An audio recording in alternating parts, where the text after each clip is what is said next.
بسم الله الرحمن الرحيم الحمد لله رب العالمين والصلاة والسلام على سيدنا محمد النبي الأمين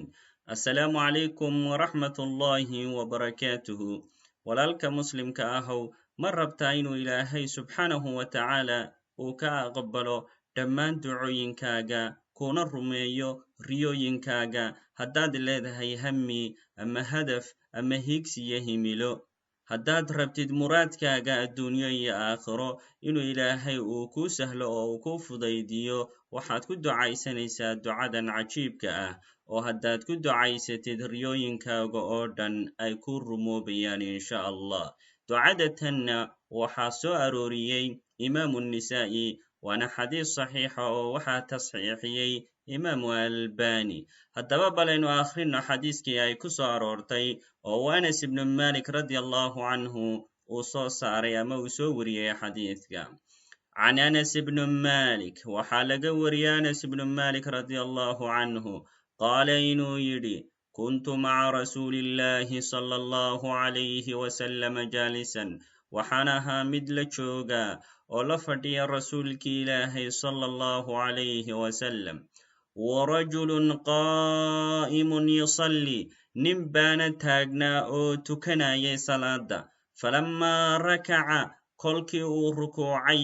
wasajada ee uu sujuuday watashahada ee uu atixiyaadsaday dacaa ayuu ilaahay baryey subxaanahu wa tacaala waa ducaystay ninkaasi faqaala fii ducaa'ihi wuxuu ku dhahay haddaba ducadii isagoo ku guda jira ducooyinkiisii waxaa ka mid ahaa allahumma innii asaluka ilaahayow waxaan ku weydiisanayaa bianna laka alxamda maxaa yeelay adigaaba iskale mahadda oo dhane laa ilaaha ilaa anta ilaah xaq lagu caabudaana ma jiro adiga mooyaane almannaanu allaha waxbixinta badan ee hibada badanow badiicu samaawaati waalardi allihii bar bilaabay ee abuuray samooyinka iyo dhulkow isagoon meel kalena ka fiirsanin meel kalena ka keeninow yaa daljalaali waalikraami allaha sharafta badanow allaha karaamada badanow yaa xayu yaa qayuumu allaha nool ee u taagan inuu ma'aamulo uunkiisa iyo makhluuqaadkiisow innii asaluka waxaan ku weydiisanaya markaas ayuu wuxuu bilaabay ninkaasi inuu ku dacaysto muraadkiisii iyo markaa ujeeddadii uu ilaahay uu u baryayey subxaanahu wa tacaala faqaala annabiyu sala allahu calayhi wasalam liasxaabih kolkaasaa nebigii ilaahay sala allahu calayhi wasalam wuxuu ku yidhi saxaabadiisii tadruuna bimaa dacaa ma garanaysaan saxaabadaydiyey ninkani wuxuu rabbi ku baryey qaaluu waxay dhehday saxaabadii allahu warasuuluhu aclamu ilaahay iyo rasuulkiisa ayaa og qaala wuxuu dhahay nebigu sala allahu calayhi wasalam waaladii nafsii biyadih